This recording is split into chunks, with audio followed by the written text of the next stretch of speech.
ನಾನಿವತ್ತು ತುಂಬ ರುಚಿಯಾದ ಸೌತೆಕಾಯಿ ಕಡುಬನ್ನು ಮಾಡ್ತಾ ಇದ್ದೀನಿ.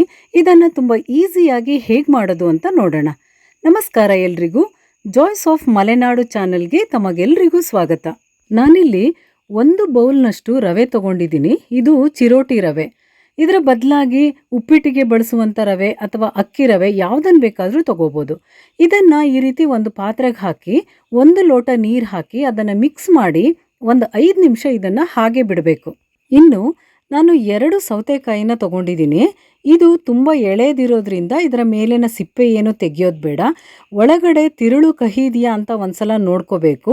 ಇದೆರಡನ್ನು ನೋಡಿ ನಾನಿಲ್ಲಿ ತುರಿದಿಟ್ಕೊಂಡಿದ್ದೀನಿ. ಇನ್ನು ಒಂದು ಮಿಕ್ಸಿ ಜಾರಿಗೆ ಒಂದು ಸ್ವಲ್ಪ ಕೊತ್ತಂಬರಿ ಸೊಪ್ಪು, ಹಾಗೆಯೇ 4 ಹಸಿಮೆಣಸು, ಹಾಗೆ 1 ಚಮಚದಷ್ಟು ಜೀರಿಗೆಯನ್ನು ತಗೊಂಡಿದ್ದೀನಿ ನಾನಿಲ್ಲಿ. ಇದೆಲ್ಲವನ್ನು ಸ್ವಲ್ಪ ತರಿಯಾಗಿ ರುಬ್ಕೋಬೇಕು, ನೀರೇನು ಹಾಕಬಾರ್ದು. ನೋಡಿ, ಇದು ಹೀಗಾಗಬೇಕು. ಇದಾದಮೇಲೆ ಇದಕ್ಕೆ 1 ಕಪ್ನಷ್ಟು ತೆಂಗಿನ ತುರಿಯನ್ನು ಹಾಕಿ 1-2 ಸುತ್ತು ತಿರುಗಿಸ್ಬೇಕು. ಅಂದರೆ ಇದ್ರ ಮಸಾಲೆ ಜೊತೆ ಇದು ಮಿಕ್ಸ್ ಆಗಬೇಕು ಅಷ್ಟೇ, ತುಂಬ ಗ್ರೈಂಡ್ ಆಗಬಾರ್ದು. ಇದಿಷ್ಟಾದಮೇಲೆ ಒಂದು ಸ್ವಲ್ಪ ದೊಡ್ಡ ಪಾತ್ರೆ ತಗೊಂಡು ನಾವು ಮೊದಲೇ ನೆನೆಸಿಟ್ಟಿರುವಂಥ ರವೆನ ಹಾಕ್ಕೋಬೇಕು. ಇದಾದಮೇಲೆ ಈ ತೆಂಗಿನಕಾಯಿ ಮತ್ತು ಹಸಿಮೆಣಸು ಇದೆಲ್ಲ ರುಬ್ಕೊಂಡಿರೋ ಮಿಶ್ರಣ ಇದೆಯಲ್ಲ, ಅದನ್ನು ಸೇರಿಸ್ಕೋಬೇಕು. ಹಾಗೆಯೇ ನಾವು ತುರಿದಿಟ್ಟಿರುವಂಥ ಸೌತೆಕಾಯಿನ ಸೇರಿಸ್ಕೋಬೇಕು. ಇದನ್ನೆಲ್ಲ ಸೇರಿಸಿ ಚೆನ್ನಾಗಿ ಮಿಕ್ಸ್ ಮಾಡ್ಕೋಬೇಕು. ಈ ಸೌತೆಕಾಯಿ ತುರಿದಾಗ ಇದಿಷ್ಟು ನೀರಿರ್ತದೆ ಅದರಲ್ಲಿ, ನಾನು ಅದನ್ನೆಲ್ಲ ತೆಗೆದಿಟ್ಟಿದ್ದೆ. ಅವಶ್ಯಕತೆ ಇದ್ದರೆ ಮಾತ್ರ ಇದನ್ನು ಸೇರಿಸ್ಕೋಬೇಕು. ನೋಡಿ, ಅದು ಬೇಕಾಗೋದಿಲ್ಲ, ಯಾಕೆಂದರೆ ಇದಿಷ್ಟೇ ಬೇಕಾದಷ್ಟು ನೀರಾಗ್ತದೆ. ಈಗ ರುಚಿಗೆ ತಕ್ಕಷ್ಟು ಉಪ್ಪು ಹಾಕಿ ಚೆನ್ನಾಗಿ ಮಿಕ್ಸ್ ಮಾಡಿಕೊಂಡು ಪಕ್ಕಕ್ಕಿಟ್ಕೊಳ್ಳೋಣ. ಇನ್ನು ನಾನಿಲ್ಲಿ ಸ್ವಲ್ಪ ಬಾಳೆ ಎಲೆ ತೊಗೊಂಡಿದ್ದೀನಿ. ಇದನ್ನು ಈ ಸೈಜಿಗೆ ಕಟ್ ಮಾಡಿ ಸ್ವಲ್ಪ ಬೆಂಕಿಯಲ್ಲಿ ಬಾಡಿಸಿ ನೀಟಾಗಿ ಒರೆಸಿಟ್ಕೊಂಡಿದ್ದೀನಿ.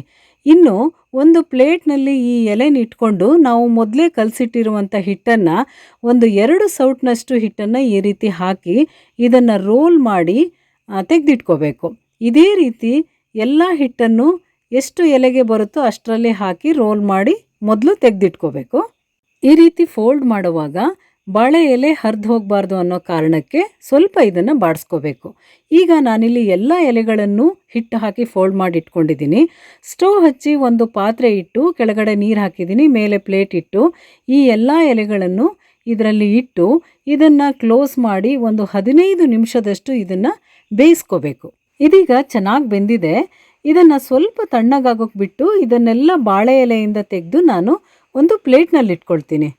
ಇದಕ್ಕೆ ಸೌತೆಕಾಯಿ ಹಾಕಿರೋದ್ರಿಂದ ಜೊತೆಗೆ ಬಾಳೆ ಎಲೆನಲ್ಲಿ ಬೇಯಿಸಿರೋದ್ರಿಂದ ತುಂಬಾ ಟೇಸ್ಟಿ, ಹಾಗೆಯೇ ತುಂಬಾ ಹೆಲ್ದಿ ಕೂಡ.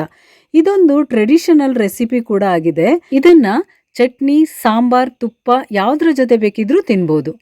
ತುಂಬ ಟೇಸ್ಟಿಯಾದ ಸೌತೆಕಾಯಿ ಕಡುಬು ಖಂಡಿತ ನೀವೊಂದ್ಸಲ ಟ್ರೈ ಮಾಡಿ ಹೇಗಿದೆ ಅಂತ ಕಮೆಂಟ್ ಮಾಡಿ. ಹಾಗೆಯೇ ನಮ್ಮ ಚಾನೆಲ್ನ ಸಬ್ಸ್ಕ್ರೈಬ್ ಮಾಡಿ, ಲೈಕ್ ಮಾಡಿ, ಶೇರ್ ಮಾಡಿ. ಇನ್ನೊಂದು ಹೆಲ್ದಿ ರೆಸಿಪಿ ಜೊತೆ ಸಿಗೋಣ. ನಮಸ್ಕಾರ.